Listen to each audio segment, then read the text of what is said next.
e economizou 52 mil reais para o nosso cliente. Então é assim que a Taurus vai além do BIM. Sou o Raul aqui da Taurus, sou engenheiro eletricista e diretor de engenharia aqui na empresa. E nesse vídeo eu quero mostrar para vocês um estudo de caso que nós fizemos para resolver a parte de entrada de energia de um edifício aqui em Santa Catarina. Tá? A gente encontrou algumas formas fora do trivial para conseguir resolver isso de uma maneira econômica para o nosso cliente. Bom pessoal, vou começar apresentando para vocês o empreendimento em si. Então, como eu comentei antes ali na introdução do vídeo, é um empreendimento em Santa Catarina e isso automaticamente coloca ele na área de concessão da Celesc. Então a gente está sujeito às normativas, a como a concessionária Celesc nos permite resolver essa parte de entrada de energia. O que é legal perceber nesse empreendimento aqui? São duas torres, duas torres residenciais. Esse empreendimento tem 112 apartamentos e aqui no perímetro do pavimento térreo, nessa esquina aqui das duas ruas, esse perímetro é composto por 14 salas comerciais. E qual que é o desafio imposto para esse projeto? Por mais que ele seja de uma área construída relativamente grande, com duas torres e várias unidades consumidoras, a normativa atual da Celesc não nos permite o uso de barramento blindado e telemedição, que nos permitiria, por exemplo, colocar o quadro de medição de energia no hall dos pavimentos tipo, deixando essa medição de energia muito mais próxima do centro de cargas, o que hoje a gente já entendeu, fazendo várias análises, estudos financeiros, que é uma solução economicamente viável. Entretanto, para que isso seja possível na legislação atual da concessionária, o empreendimento precisa ter no mínimo 15 pavimentos de altura, que não era o caso aqui para essa obra. Então, parte daí, esse seria o nosso primeiro desafio, encontrar uma forma de colocar a medição de energia no térreo, em livre acesso à concessionária, mas sem que onerasse muito esse caminhamento, essa forma de levar os cabos lá do térreo até cada apartamento. Tá? Então, em cima disso que a gente fez um estudo. Bom, quero apresentar para vocês então um pavimento térreo aqui desse empreendimento, para a gente começar a se aprofundar um pouco mais aqui no estudo que a gente realizou. Então, aqui na frente, em livre acesso, tem a subestação. Então, o empreendimento como um todo, ele tem uma demanda superior a 300 kVA, então é necessário que tenha uma subestação abrigada. E aqui do lado, a arquitetura, o cliente disponibilizou para nós uma sala comprida, uma sala retangular, para eu colocar aqui dentro dessa sala todos os quadros de medição de energia. Então, a partir desse quadro de medição, dessa central de medição, eu levaria um circuito para cada apartamento. Como essa é uma solução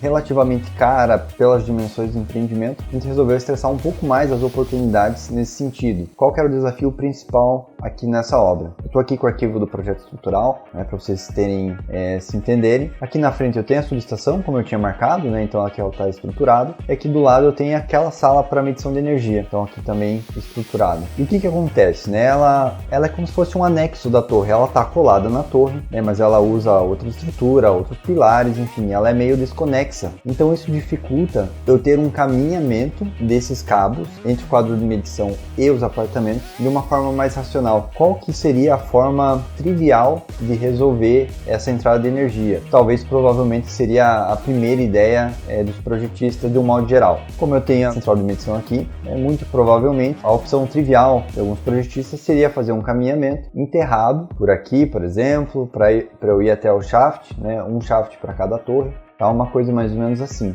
E aqui mesma coisa, como eu tenho duas torres, eu faço duas entradas. E foi disso que a gente quis fugir. Então a gente procurou uma forma contornar isso e fazer um caminhamento mais curto e mais objetivo. Principalmente porque na parte elétrica, o maior custo da instalação elétrica está nessa infraestrutura, nesses cabos da entrada de energia, que são os cabos maiores. Então, qualquer mínimo economia de caminhamento que a gente consiga, isso no montante global acaba trazendo um benefício bem interessante para o cliente. Qual foi a proposta que nós apresentamos ao cliente? Então eu estou aqui com uma imagem renderizada do prédio. Eu tenho a área técnica, eu tenho a subestação e aqui atrás eu tenho aquela sala para o quadro de medição que eu mostrei para vocês. Qual foi a nossa proposta? Que aqui na frente da sala eu fazer uma aprumada externa à fachada do empreendimento para eu trazer todo esse caminhamento dos cabos aqui pelo teto. Eu estou aqui agora com o 3D da estrutura para ficar mais fácil de entender, tá? Então essa aqui é a estrutura ali daquela região da sala, tá? Então o que a gente faz? Os cabos saem pela parte de cima do quadro de medição, eles fazem um caminhamento na horizontal por essa sala, por baixo dessa laje do teto, e aqui no canto eu faço uma aprumada externa, como eu tinha comentado anteriormente. Então eu subo aqui e venho para cá.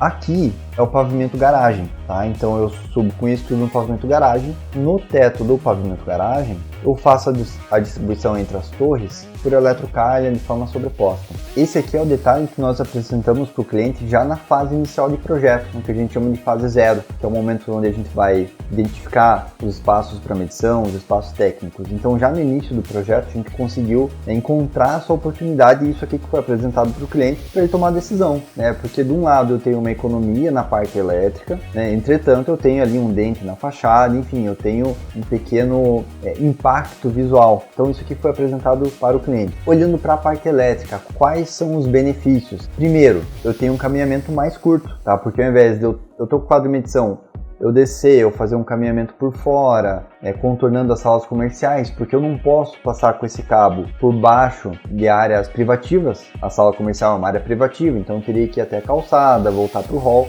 Então eu tenho naturalmente um caminhamento mais curto. Primeiro ponto, que é muito positivo. Além do caminhamento ser mais curto, como em nenhum momento desse circuito aqui, desse ramal, eu tenho passagem subterrânea, eu tenho eletroduto enterrado, então eu consigo usar os cabos com isolação em PVC, ao invés de usar cabos com isolação EPR ou XLPE. Então essa aqui é a conta que a gente apresentou para o cliente já na fase 0 de projeto. Fazendo uma conta rapidinho aqui, então se eu fosse entregar a central de energia da forma convencional, gastaria em torno de R$340 mil em cabo. Na nossa proposta, com essa prumada externa, gastaria em torno de R$288 mil.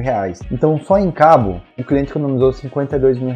As duas formas funcionam, as duas formas vão atender a obra, vão atender os clientes, mas a gente encontrou uma forma de resolver mais barata. Além de ser mais barato na parte de material, simplesmente, porque vai menos cabo e vai um cabo mais barato, a mão de obra também é mais barata, né? Porque eu não tenho que cavar, eu tenho que construir, comprar as caixas lá fora para usar na parte subterrânea. Como eu tenho menos caminhamento de cabo, a mão de obra tem menos trabalho para passar esse cabo também, né? Então naturalmente você consegue enxugar essa parte, inclusive limitando a princípio só a parte de material, a gente economizou R$52 mil do nosso cliente. Tá? Então foi um estudo de caso bem legal, bem interessante e é muito bom, né, você conseguir chegar a uma conclusão que atenda às necessidades de norma, de cliente, de qualidade de energia, economizando dinheiro, beleza?